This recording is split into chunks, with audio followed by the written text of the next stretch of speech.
Hello guys and welcome to your 14th Java tutorial in which we're actually going to see and use object-oriented programming uh, in real life. Well, not actually in real life, but where you would use it generally in programming. So anyways, let's get started with a nice real example. So say we were making a game, right? Well, we would probably want to make a player class, right? A class that's named player. And we would want to make many instances of that player class for each of our players, right? And that player class would have all the general stuff we would need for each player. The player's name, uh, pretty much his age, I don't know, anything you want your player to have.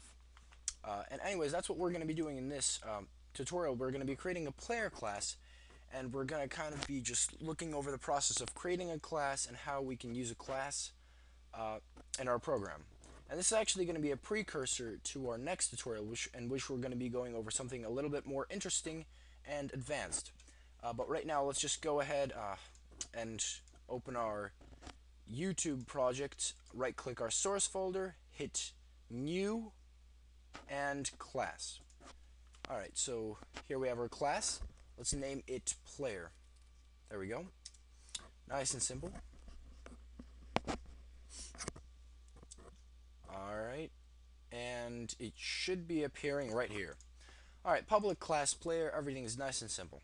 So what do we want our player class to have? What attributes or variables do we want him to have? Alright, so every player should have a name, and I think every player should have a power variable, which is pretty much how much power he has in our little game here. Now we won't get too complex, but for these two variables, we don't just want to create them, we actually want to have methods that can set each of these variables and that can get them back. Now these are usually called setters and getters, and I'm just trying to introduce you guys into something you will often meet in programming. Uh, Pretty much setters and getters for variables are usually methods that can easily set a certain variable or can get it back for you or can return the value. So how we would make these is simply for our, say our string name, right? That's our variable. So how we would make a setter method for that, we would make a public void set name, and in the parameters we would have a string n. Alright, so now let's break this method down quickly. These are methods, by the way. The set names and getters are all methods. So anyways, this public means it's accessible by everything in our program. This void, remember, think back to main. Void means this method doesn't return any specific value. So it runs and it does something, but it doesn't return anything. So that means this set name method, all it does is it sets, well, we'll see what it does, but it doesn't really return anything. It just does a function, but it does an operation, but it doesn't return anything. This is the actual method name, and in the parentheses we have the arguments. Here we simply have a variable n of type string. That's what we're going to pass in as an argument. So we would type set name, and in the parentheses it's expecting some kind of a string. Hi, hi, hi. There we go. That's how we would declare it. The method. That's how we would actually use the method. And this string here would take the place of string n. And whenever we reference n in our code here, in our actual method, we're talking about the string the user will enter as an argument. Alright? Yeah, those are called global and local variables. These are global variables because they can be used by anything in our class, and these are local variables because they can only be used in our actual method. And whenever we try to reference n outside of the method, we can't just say we can't set n equal to a certain value because it says whoa whoa whoa, n is undeclared, because this argument can only be used or referenced in this method. I don't know, guys. Sorry, that's just a quick look onto slightly more advanced stuff there, but we will be going over all that good stuff soon. But anyways, let's type this set name method code. So all we really want to do is we want to take our name variable and we want to set it equal to whatever the argument is for our set name method. Using our amazing copy and paste skills, we are just going to quickly create 4 methods. This one's going to be called getName. This one's going to be setPower, and this one's going to be getPower. And all we really want get name, we want get name to actually return a value because it's a getter. It needs to return something, so it'll return a string. It won't take any arguments at all. All it's going to do is return our name. Now remember that return keyword. Return means it's actually going to return something when this method is called. It's going to return a certain value. Set power is going to be once again a void. It's going to take an int p for power, and it's going to set our power equal to p. Once again, get power, all it's going to do is it's going to return an integer. The return type is int. It's going to take no parameters at all, and all it's going to do is it's going to return our global power variable. So anyways, return power. Alright guys, that was a really kind of a quick demonstration of all setters and getters in our player class. So I hope you understood most of that. So anyways, let's continue on here. Let's go to our main class here and actually try to use our player class. Well, for instance, let's try creating a player instance, an instance of the player class. Player p1 is equal to new player. Alright, bam, simple enough. Let's say we want to have player, let's see, Bob, we can have another player. Set it equal to a new player. We instantiate a new instances of these classes. And each of these guys, remember, each of these is equipped with its own power and name variables. And just for fun, let's have another player, Joe. Set him equal to new player. Alright, let's take P1, set his power level equal to, let's say 4. Let's set Bob's power level equal to 67. Whoa. Alright, something happened there. And let's set Joe's power level equal to 34. Bam. And now let's make a nice little interactive program right now. Yeah, and we would do that by actually importing the scanner variable, because we're going to need to get user input, guys. Remember, java.util.scanner is where that scanner class is at.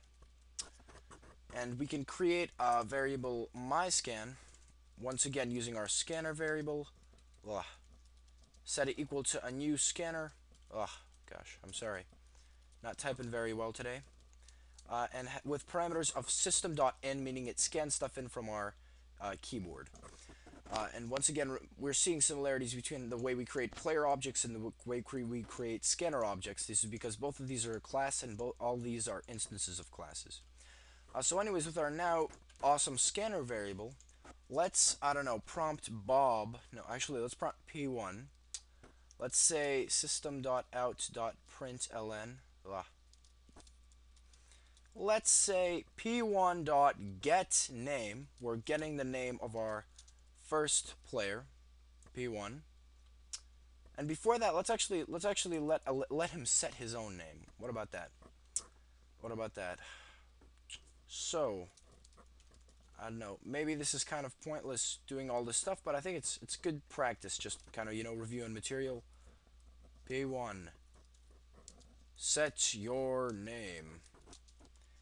And we are going to create a string name, p1 name, set it equal to my scan.next line, the next name he enters, and then set that p1 name equal to p1 dot set name. We will use our setter there and set his name equal to whatever he enters. There we go.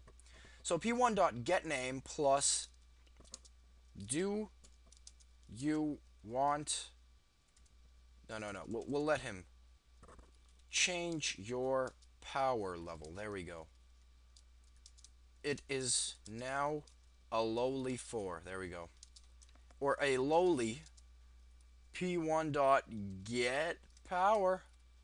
Oh, we're using all our getters and setters, and it's all coming together beautifully. Woohoo! Alright.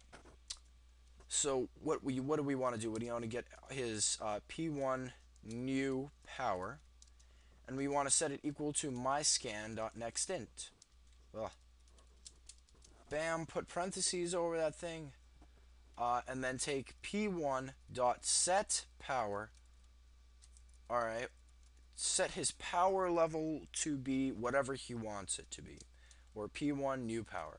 All right, I don't know. That was a really nice demonstration of, I don't know, the getters and setters and all the methods we created for a player.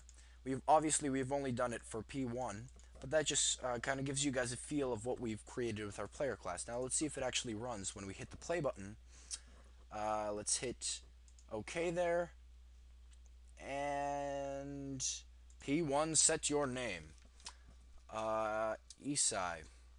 Isai, change your power level. It is now a lowly 4. Well, let's make sure to let's change that to 456. Oh yeah. And after that, this is just my self-satisfaction. For self-satisfaction of the user, we can write it is now a p1 dot get power. And now let's just run that again, just for the show.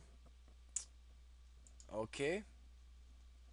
P1 set your name, change your power level. All right, there we go. That is pretty awesome. Our power level is amazing. We're like gods in this game, so that's pretty sweet. Now, one sec, let me see how much time. I definitely don't have much time left, guys.